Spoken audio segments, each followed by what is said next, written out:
Welcome back as we continue to follow breaking news out of Yavapai County. We know multiple homes have been destroyed as the Spur Fire tears right through the town of Bagdad. Many people in this town under an evacuation order tonight as dozens of firefighters there work to get it under control. Yeah, one of the agencies on the ground right there is Arizona's Department of Forestry. On the phone right now from the Forestry Department is Tiffany Davila. And Tiffany, first of all, what can you tell us about that situation right now, or what do you want people in that area to know? Well, right now that area is still evacuated. We do know about 1,500 people received the GO notification, which is the evacuation notice for Baghdad. Phone lines are still down in that area. The fire chewed through some fiber optic cables, cutting phone lines to the town. And then also the power is out. We de-energized the lines. That's just due to public safety, firefighter safety. When they're working in the area, that's just protocol. So they're working to do the infrastructure assessment and get power restored in that area. Tiffany, this certainly from the mapping at least, it looks like this fire started pretty close to town and then obviously was able to move into town pretty quickly. I mean, how long did it take before you were really fighting a fire on the ground and just trying to protect people's homes? It didn't take long. The fire started about 3 o'clock this afternoon, started about 10 acres. It's now at about 150 acres. It basically just burned through that drought-stricken vegetation. The fine fuel doesn't hold a lot of moisture to begin with, so it's basically just kindling. It's warm out, so fire activity was very extreme in that area, kind of just moving around within that subdivision. Unfortunately, we did lose 25 homes and some secondary structures as well. 25 homes destroyed. Anyone hurt at all that you're aware of?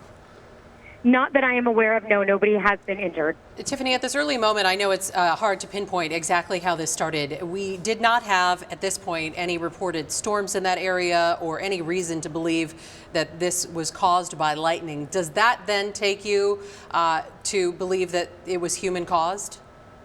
That then leads us to ordering a fire investigator. So we have ordered a fire investigator. They will arrive on the incident shortly and begin work to determine an ignition source. We've been watching some of the chopper video that we've been getting in. It looks like you've brought in a pretty heavy aerial attack as well, just to try to put some containment lines and get some slurry up around to protect other homes. Absolutely. Because we were dealing with a fire burning inside this subdivision, we ordered 2 very large air tankers, which are the DC-10s. And then we had air attack up flying and a lead plane. And those DC-10s were able to help slow the progression of the fire to get those multiple ground crews into that subdivision and start working to try and stop forward progress of this fire. And we're in the beginning of a very busy holiday weekend all around Arizona and actually across the country, but we're seeing some of the driest conditions. We've had now 2 seasons of very dry conditions. This would be a missed opportunity if we didn't ask you about reminding people about the preparations as we head into this weekend, whether it be when they're camping out there or enjoying any parts of Arizona. What do you want to pass along to them? Just want folks to know that fire restrictions are in place across Arizona. We have stage 2 fire restrictions in southern Arizona. They can go to wildlandsfire.az.gov to get fire restriction information for state, federal, and tribal lands. And it's important that they check that website before they head out because there are different restrictions on different jurisdictions. Tiffany Davila, thanks so much for being with us today, and once again, good luck to all of the personnel on the ground there. We hope they all stay safe. We want to check in with Chief Meteorologist Amber Sullins now. And Amber, what kinds of conditions are fire crews dealing with out there?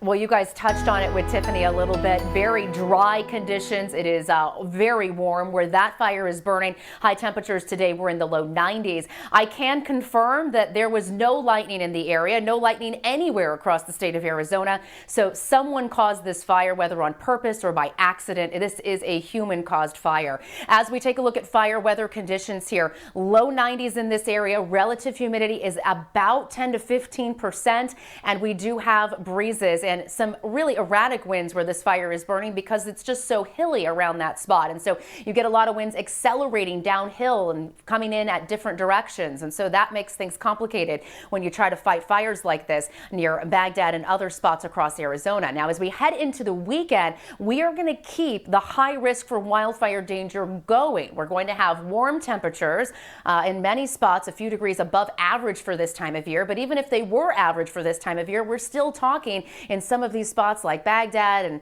Sedona and other locations up to our north, we're still talking 90s. And so it's going to be incredibly warm up there. We're going to see low humidity, and we're also going to pick up some breezes, perhaps more so on Saturday than any of the other days this weekend. But it's definitely something we're going to be watching here in the days to come.